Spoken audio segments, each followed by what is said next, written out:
Toyota présente aujourd'hui son troisième modèle électrique après le BZ4X en 2022 et le récent Urban Cruiser. Voici donc le CHR+. Alors, comme vous l'aurez compris, il s'agit de la version zéro émission du CHR classique que l'on connaît actuellement sur notre marché et qui a été renouvelé en 2023. Alors en réalité, c'est pas exactement le cas puisque vous allez voir que ce modèle, à mes côtés, diffère sur plusieurs points. Le premier, c'est le design, moins extravagant quand même que le CHR classique que l'on connaît. Et puis le second, c'est ses dimensions. Alors ce que je vous propose, c'est qu'on découvre ensemble en images ce futur concurrent du Peugeot i3008 attendu sur notre marché à la fin de l'année 2025. Visuellement, cela ne vous aura sans doute pas échappé, mais mis à part les phares en boomerang, la ressemblance entre le CHR classique et ce CHR+, ne saute pas vraiment aux yeux, voire pas du tout.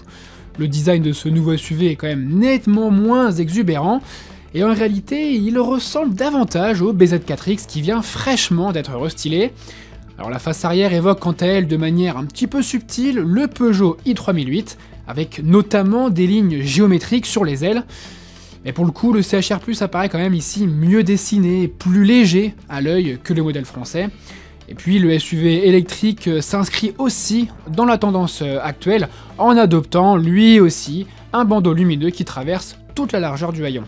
La deuxième différence avec le CHR classique, elle se situe au niveau des dimensions, puisque ce CHR+ mesure 4,52 m de long, c'est 16 cm de plus que le SUV compact déjà commercialisé. En fait, ce SUV électrique fait tout simplement la taille d'un Peugeot i3008, et avec ses 4 roues repoussées aux extrémités du véhicule, cela lui permet de profiter d'un empattement de 2,75 m. Là, c'est encore 11 cm de plus que sur un CHR.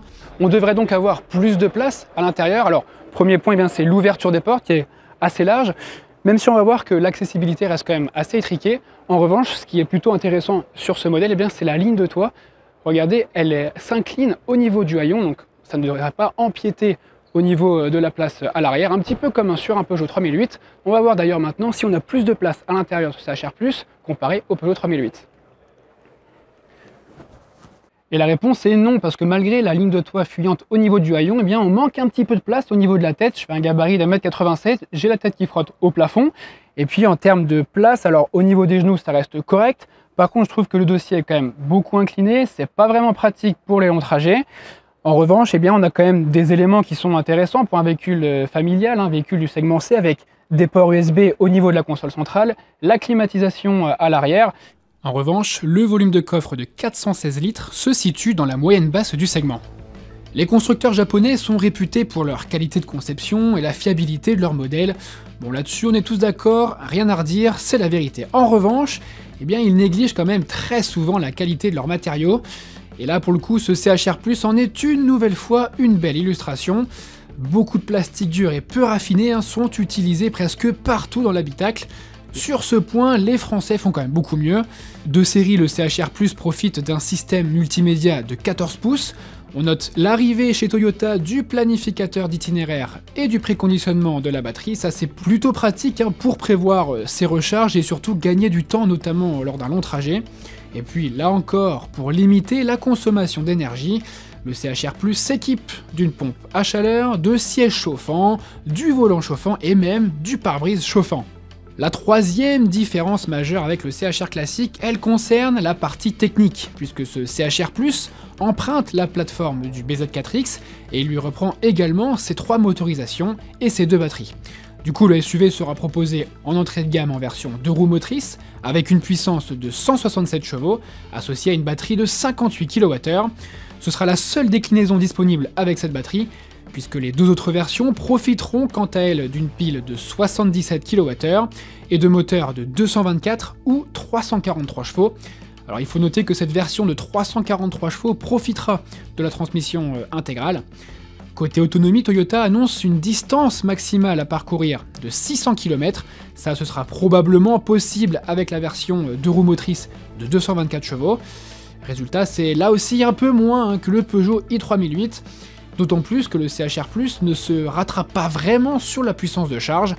Alors il profite certes d'un chargeur de série de 11 kW, ça c'est pour la charge lente, la charge quotidienne, et sa puissance en courant continu culmine seulement à 150 kW.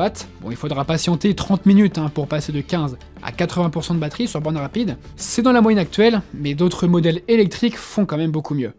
Vous l'aurez compris, ce SUV électrique reprend du CHR classique que son nom, en réalité, histoire d'attirer la clientèle avec une dénomination qui leur est familière.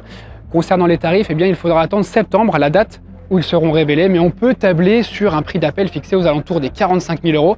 En revanche, comme le SUV sera assemblé au Japon, il ne devrait pas profiter du bonus écologique, même si aujourd'hui, cet argument ne pèse plus vraiment dans la balance auprès de la clientèle.